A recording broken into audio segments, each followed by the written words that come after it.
Vandag maak ons 'n Chinese hoendergereg met 'n heuning, knoffel en brandrussie saus. En glo my, hier is een van die resepte wat almal van hou.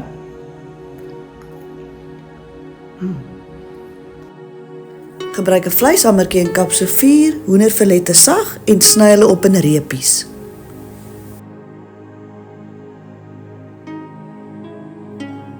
Voeg 'n teelepel sout, 'n teelepel gemmerpoeier en 'n teelepel wit peper by 'n koppie Griekse yoghurt en meng dit goed deur.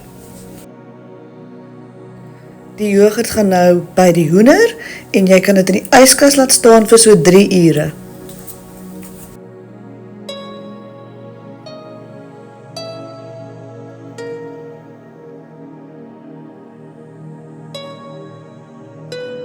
By 1 en 'n halwe koppie meel voeg jy nou 'n halwe teelepel bakpoeier.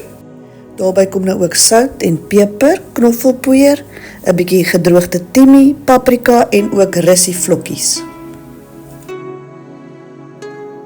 Braai 'n teelepel gerasperde knoffel met 1 eetlepel gerasperde gemmer en 'n bietjie olie. Voeg so 1 tot 2 brandrussies by met 'n teelepel lemongrass paste, oftewel sitroengras. Hierby kom ook 4 eetlepels breinsuiker, 6 eetlepels sojasous,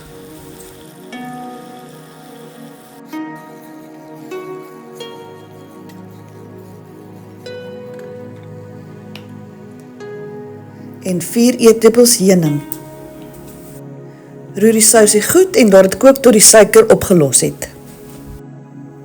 Sodra jou hoender reg is, kan jy dit uit die yskas haal en deur jou meelmengsel doop.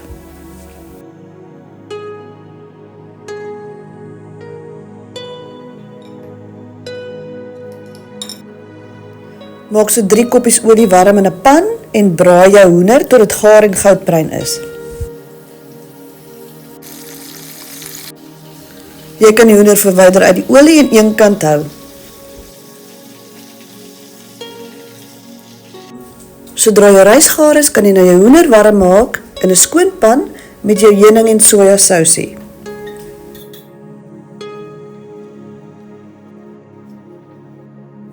Dit behoort so 2 minute te neem en dan sal jou hoender reg wees. Garneer jou hoender met 'n bietjie sesamsaad, vars russies, koriander en selfs 'n bietjie neute.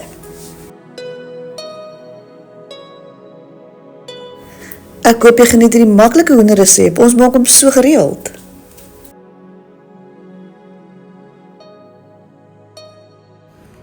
Vandag maak ons Chinese hoender en knoffelrys. Nee, Chinese hoender. Vandag heuning en knoffel. Vandag maak ons 'n Chinese hoendergereg met 'n heuning.